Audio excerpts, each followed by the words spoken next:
ஜவைஜட் from Javadupatti Pudur. ஒரு வழியாக அந்த கரூர் 41 பேர் இறந்ததுக்கு சிபிஐ விசாரணைக்கு உச்சநீதிமன்றம் உத்தரவிட்டாங்க. அதாவது 5 பேர் மேல் முறையீடு மனுக்கள், மற்றபடி திட்டமிட்ட வன்முறை அப்படின்னு பதிவு செய்யப்பட்டு, மற்றபடி எண்ணில்லாத ஆம்புலன்ஸ்லாம் பண்ணிட்டாங்க அப்படிங்கிற மாதிரி பலவிதமான ஒரு கருத்துக்களின் அடிப்படையில் இன்றைக்கி சிபிஐ விசாரணைக்கு உச்சநீதிமன்றம் உத்தரவிட்டிருக்காங்க. அதாவது மக்களின் அடிப்படை உரிமையை மதிப்பதை உறுதி செய்யும் வகையில் நாங்கள் சிபிஐக்கு மாற்றுகின்றோம் அப்படின்னு சொல்லியிருக்கிறாங்க. இதுவும் ஒரு இடைக்கால உத்தரவு தான். இதை மிக பெருசாக சொல்ல முடியாது. ஆனால் இதை இன்னைக்கு தாவேக்கா பெரிதுபடுத்தி கொண்டு நாங்கள் வெற்றி அடைந்து விட்டோம் அப்படிலாம் கிடையாது, இனிமே தான் இருக்குது. அதே நேரத்தில் ஓய்வு பெற்ற உச்சநீதிமன்ற நீதிபதி அவர்களுடைய அஜய் ரஸ்தோகி தலைமையிலையும் ஒரு குழு அமைச்சிருக்கிறாங்க. அதன் அடிப்படையில் எஸ்ஐடி அமைத்து ஏற்றுக்கொள்ள முடியாது. மற்றபடி வழிகாட்டு நெறிமுறையெல்லாம் நீங்கள் கிரிமினல் வழக்காக மாற்றிட்டீங்க. ஏன்னா போலி மனுவாக இருந்தால் அதே நேரத்தில் அதன் மேலும் கிரிமினல் வழக்கு தொடரப்படும் சொல்லிட்டு ரொம்ப ஸ்ட்ராங்காக அதையும் சொல்லியிருக்கிறாங்க. அதே நேரத்தில் 3 பேர் இதில் போலி மனு தாக்கல் செய்திருக்காங்க அப்படிங்கிற ஒரு தகவல் இன்றைக்கி போயிட்டுருக்கு. அதன் அடிப்படையில் அவர்கள் போட்டது எல்லாமே சிபிஐ வேண்டுங்கிற ஒரு கான்செப்ட். மற்றபடி அது ஏற்றுக்கொள்ள முடியாது, அது பொய்யான ஒரு மனுவாக என்று பார்க்கப்படுகிறது அப்படிங்கிற ஒரு தகவலும் இன்னைக்கு வந்திருக்கு.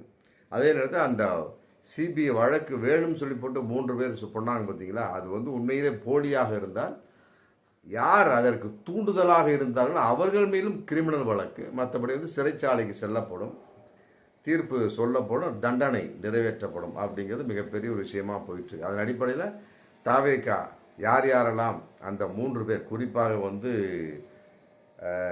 பிரீத்திக் அப்படின்னு ஒரு பையன் இறந்த வகையில் தாயார் ஷர்மிளா, மற்றபடி சந்திரா அப்படிங்கிறவுடைய அந்த அம்மாவுடைய கணவன் செல்வராஜ், 2 பேர் அந்த வகையில் நாங்கள்லாம் சிபிஐ விசாரணை கேட்கவே இல்லைங்க, இவர்களாக கையெழுத்து வாங்கி இவர்களாக போட்டுக்கிட்டாங்க அப்படிங்கிற மாதிரியும் சொல்லி, மற்றபடி இன்னைக்கு கரூர் சட்ட உதவி கேட்டு இன்னைக்கு கரூர் மாவட்ட சட்ட பணிக்கான ஆணையக்குழுட்ட முறையிட்டு இருக்கிறாங்க. எங்களுக்கு எனக்கு இந்த விஷயம் என்னன்னு தெரியாது, நாங்கள் எந்த இடத்துல கையெழுத்து போடவே இல்லை. ஆமாம், அதாவது வேலை சம்பந்தப்பட்ட வகையில் ஒரு உத்தரவுக்காக எங்கள்கிட்ட கையெழுத்து வாங்குற மாதிரி சொன்னாங்க. நாங்கள் கையெழுத்து போட்டோம். செல்வராஜ் சொல்கிறார், அவருடைய மனைவி தான் இறந்தது சந்திரா. கையெழுத்து போட்டோம், மற்றபடி விளக்கமெல்லாம் சொல்லாமே அவங்க வாங்கிட்டு போயிட்டாங்க. மற்றபடி எனக்கு அதில் உடன்பாடு இல்லை அப்படிங்கிற மாதிரியும் இன்னைக்கு செல்வராஜ் வந்துட்டார், சந்திராவோட கணவன். இந்த பிரீத்திக் தாயார் ஷர்மிளா சம்மந்தப்பட்ட வகையிலும் அதே மாதிரி தான். என்னுடைய எந்த ஒரு விஷயமும் கிடையாதுங்க. அதே நேரத்துக்கு என் புருஷன் எங்களை விட்டு போய் 8 வருஷம் ஆச்சு. பணத்துக்காக ஏற்பாடு பண்ணி இன்னைக்கு தாவேக்கா சம்மந்தப்பட்ட வகையில் சில நிர்வாகிகள் ஃபோர்ஜரியா, மற்றபடி சில தவறான வழிமுறைகள் அடிப்படையில் எங்களை உள்ளே இழுத்து போட்டுருக்குறாங்க. மற்றபடி நாங்கள் எந்த இடத்துலையுமே உச்சநீதிமன்றத்துக்கு போக எங்களுக்கு விருப்பமே இல்லை. அதனால் எங்களுக்கு ஒரு வக்கீல் வேணும்னு சொல்லி போட்டு இன்றைக்கி சட்டமன்ற பணிக்கான ஆணையக்குழு கரூர் அவங்கள்ட்ட முறையிட்டு இருக்காங்க. அவங்க தமிழ் முரசு அப்படிங்கிற ஒரு வக்கீலை நியமிச்சிருக்கிறாங்க டெல்லியில். இப்போ இது சம்மந்தமாக போயிட்டு சிபிஐ கொடுத்துட்டாங்க. ஆனால் அதில் எந்த அளவுக்கு ஃபோர்ஜரி பண்ணி விட்டார்கள் அப்படின்னு நினைக்கிறப்ப உண்மையிலே இது இன்னும் இழுத்துக்கிட்டே போகும்.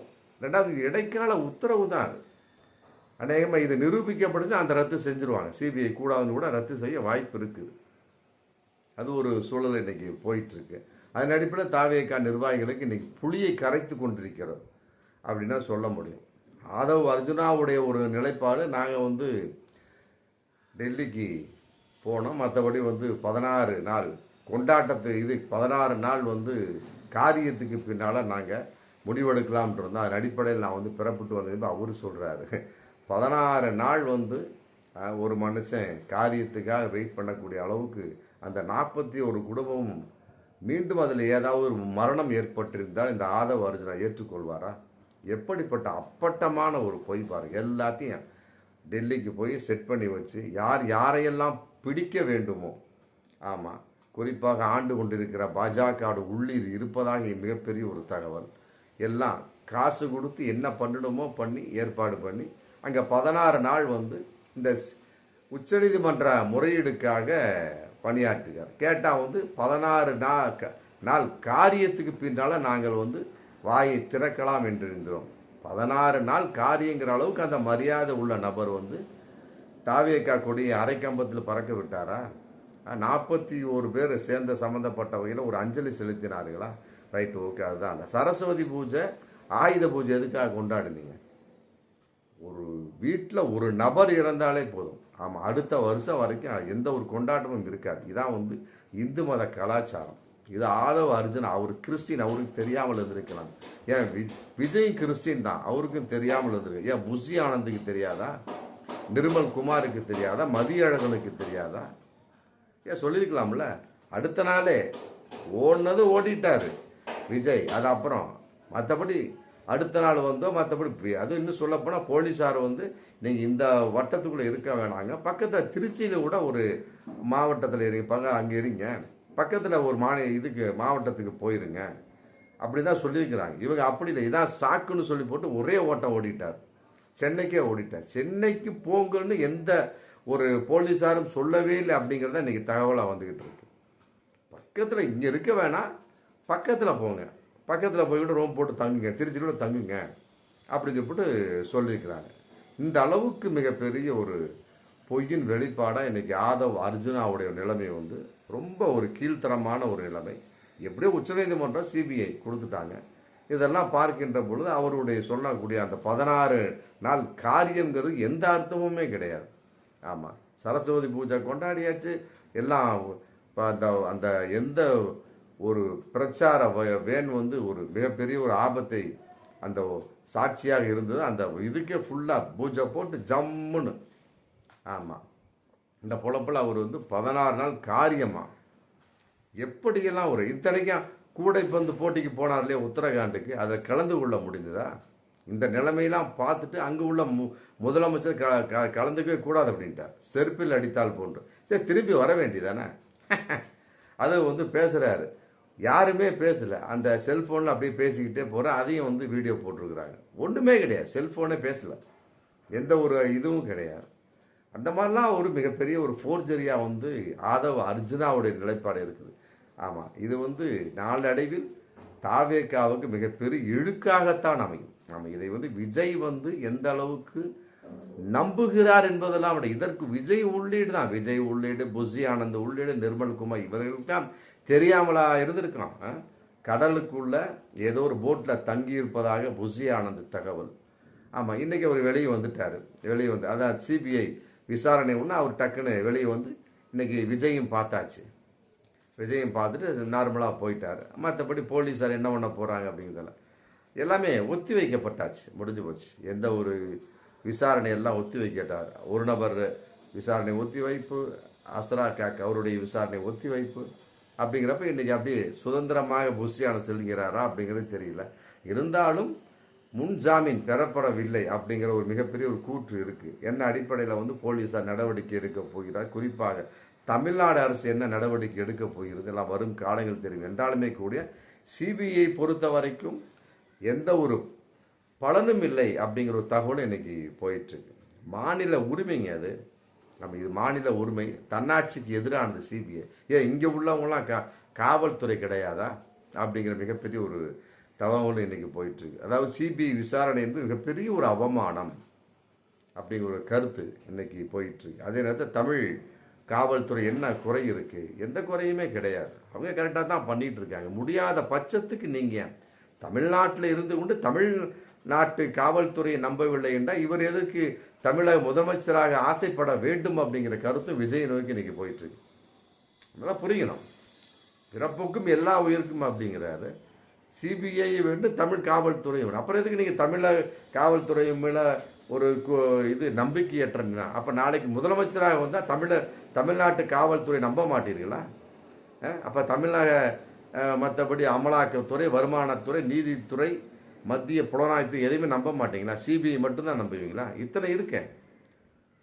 ஒரு நாட்டுக்கு 5 பிரிவுகள் இருக்கு, 5 விரல்களை போன்றது அப்படிங்கிற ஒரு தகவல். நீதிமன்றம், வருமான வரித்துறை, அமலாக்கத்துறை, தேர்தல் துறை, மத்திய புலனாய்வுத்துறை, இவைகள் எல்லாமே வந்து ஒரு நாட்டின் மிகப்பெரிய ஒரு இது.